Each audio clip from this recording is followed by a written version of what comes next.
Hello guys, welcome back to the Beastie Room. We're going to have a rehouse today, and we are going to cover another one of the so-called beginner spiders. A common spider in the hobby, but a really pretty one. And that is, of course, the Arizona blonde, or the Aphonopelma chalcodes. Now, as the name suggests, these guys come from Arizona, and although they are quite limited to Arizona and just parts of Mexico, they are pretty common in them areas. So they're highly populated within their area range. And they have been a spider that has been around for a long time. And they're often overlooked. You know, we don't sort of, they come in fits and starts, and that's because of the wild population being collected, and they come into the hobby. So they're another one, very much like the Samani we showed a little while ago, that are collected in large numbers. And this is something that we really need to highlight and just be aware of. You know, another spider that would be well worth breeding within the hobby. But again, because of their status within the hobby, they're often overlooked. So what we're going to do, we are going to set up a very simple enclosure. Now these are quite a showy spider. They will sit out and be on display. And like we said, they are a very pretty one. Now they're a terrestrial spider, and they like it pretty dry. So this mix that we've got here is just our normal potting compost and some cocoa fibre. And you can see there, the dark stuff is the potting compost, and the lighter stuff is the cocoa fibre. And we can add the cocoa fibre to make it as dry as we want to do. So we got it at a fairly good consistency here.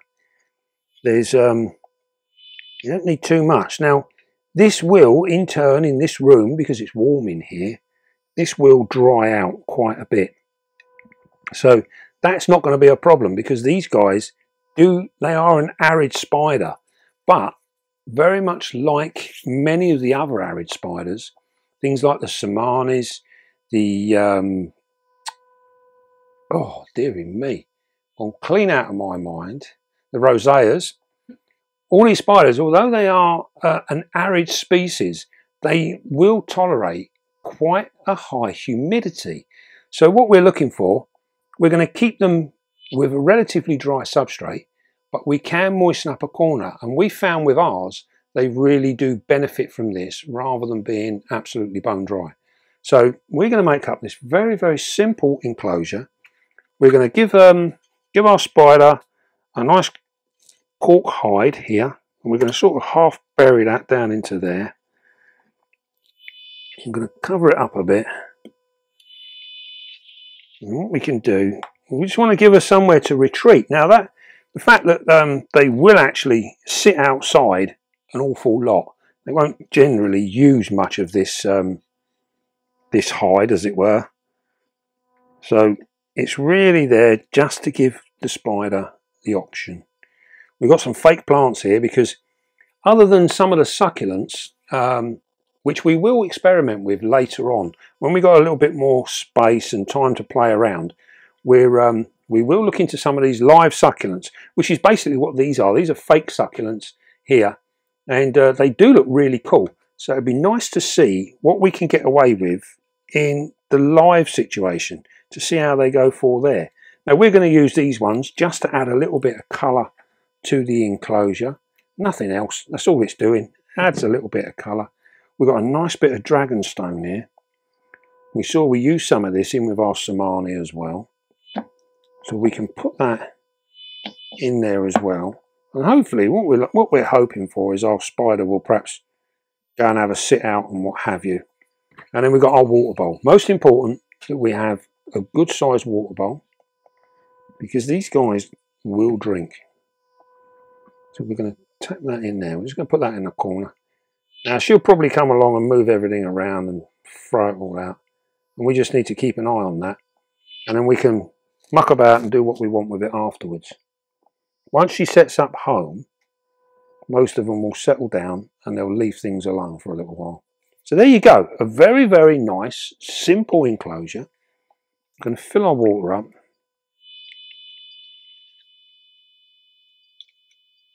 Now these bowls, I really do like these water bowls. They are very, very cool. And they hold a decent amount of water. Now we often get asked about how often do we fill our water bowls.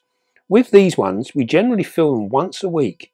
And then what we do is we will allow that will in time over the week slowly evaporate and go down, but then we'll fill it up again at the end of the week. Now if we have a day or two where it's empty, we don't panic, because if our spider is in good condition and well hydrated, a day or two without the fresh water being there is not going to cause any harm. And in some respects I think it's actually quite a good thing. It replicates a little bit of what goes on in the wild. In the wild, these guys will come out and they will get their moisture through the dew in the morning. So they'll pick up dew off of plants and stone or whatever is collecting off the grasses and stuff, and they will drink from that. Now, they will also get it from their food. And because we feed our own food, we keep our own food and breed our own food, we know that all of our stuff is very well hydrated. So it allows us to allow these bowls to go empty for a day or two without it causing any issues to our spider. They are in fact designed to be able to withstand that kind of environment where they don't have total access all the time. So it's not a bad thing, provided you're covering all the other avenues and you're doing what you need to do. Right, so let's have a look at our spider. Now this is a particularly pretty female. She is very, very lovely. We can come and see her here. Come around and have a good look at her. And what we can do is we can get her to move a little bit, just so we can open up and see some of that colour. Look at that. She's in absolutely exquisite condition. You can see she's got a lovely clean abdomen. Got this nice chocolate brown on the legs and then the golden parts on the outer edge. Look at that. Very, very pretty spider. She is absolutely awesome. And what we'll do is we will pop her in here and we can have a really, really nice look at her.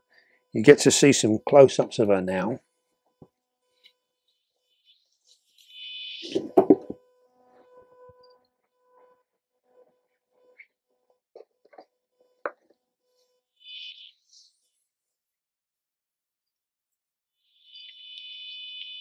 Isn't she just wonderful?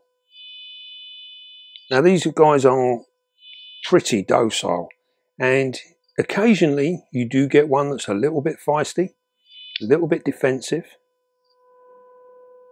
And I think the ones that generally do have a little attitude about them are the ones that have been freshly caught, and they might take a little while to settle down. This girl's been in captivity for some time, so she's nice and calm. Now this is a spider that we could, in fact, hold if we so wished, but as with all of our spiders, we really don't see the need. So we would rather just move her over in the box. I'm going to take her in the box. I'm going to pop her in. And we can just, there you go, a little bit of soil just fell down there then. And that just nudged her on her way. There you go. Isn't she just absolutely gorgeous? There she goes, she's going to be on a bit of a move now. Now as we said, these guys come from Arizona. They do like it warm. So in our room, sitting at 80 degrees, very, very happy. Now we can give them a nighttime temperature. This is something we was asked about with the Somani. And it's something that we don't tend to bother with too much by having day and night temperatures. As to whether that makes much difference to them, I've not found it does. So we keep ours pretty much the same as it is. and they do really, really well. And as you can see, she is a terrestrial spider, but she's deciding to go for a climb. So we're going to get her to go back down again. We'll use our brush. It'd be nice if we could see you walk along the floor. There we go. Very, very pretty spider.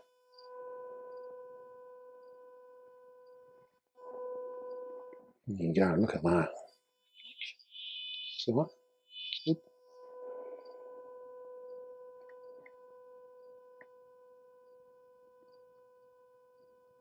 You can see that. These are a very robust spider. Now, these are the ones that, one of the ones that in America, when it comes around to the season, the rainy season, these guys are often seen out and about, and they move around in large numbers. So wouldn't that be an absolute pleasure of a sight to be able to see? It'd be absolutely fantastic to see these guys out in big numbers. Very jealous of that situation. Maybe one day, me and Camera Lady will pop over and see them all out on the move. That would be really cool. Now, when it comes down to food, you've seen there the size of her abdomen. This is the size that we want to maintain. Keeping it at this size, this is a healthy size abdomen for this particular species of spider. It's not too big, but it's not too small. It's absolutely perfect. So it's looking really good. Excuse me. And you can see there that she is fully haired as well. This tells us that she's not a particularly nervous spider. It's quite a well-behaved one. And she looks absolutely beautiful. Now she'll send up and make this her home. They do web a little bit in their burrows. She may well burrow down. Some of them will hide away, very much like the Somanis. And some of them will spend all their time sitting out. I think this girl, being such a confident one, I think she'll probably sit out quite a bit. She's going to settle in very nicely. Absolutely lovely. So when it comes to feeding, we want to maintain that abdomen at that size. So we will look at feeding her adult red runners, adult females, or male dubia roaches. And this is because the male dubia roaches will always run around. They don't burrow away, which means our spider will find them. And it also means as well, although it's quite a large roach in size, it isn't a large roach in terms of a food item, because the males are very, very slim. So they're not getting a massive amount of food out of them. But what they do get is enough to maintain them. Now for her, we would probably feed her once a fortnight to maybe even once every 3 weeks. So we can keep it down. If she starts becoming really active, we will offer food. If she stays lethargic, sits in one place for any length of time, you know, like a day or two, she's not moving around, then that is when we will just leave her be. We keep the water topped up, but we won't bother offering food, because chances are she probably had enough. Now, it's nothing uncommon for them to get to this sort of size, and then they will fast. So if you're a beginner and this is your first spider, and it don't eat for 3, 4, 5 weeks, as long as it looks like this, do not panic. It will be absolutely fine. They actually self-regulate themselves. That being said, some of them can be gluttonous and can get overweight if you're not too careful. So you need to sort of, you know, don't rely on your spider to do it. You need to maintain it yourself. So keep an eye on it. If it's just sitting around not doing much, don't bother feeding it. You know, they can go an awful long time, as many of these arid sort of species do, as with the Brachypelmas. All of these, they are very, very capable of fasting for a long period of time. And many beginners get a little upset and a bit worried because their spider is not feeding. Do not worry about it. As long as it's in good condition, it will be fine. Right. I think that just about covers our Arizona blonde, the chalcodes.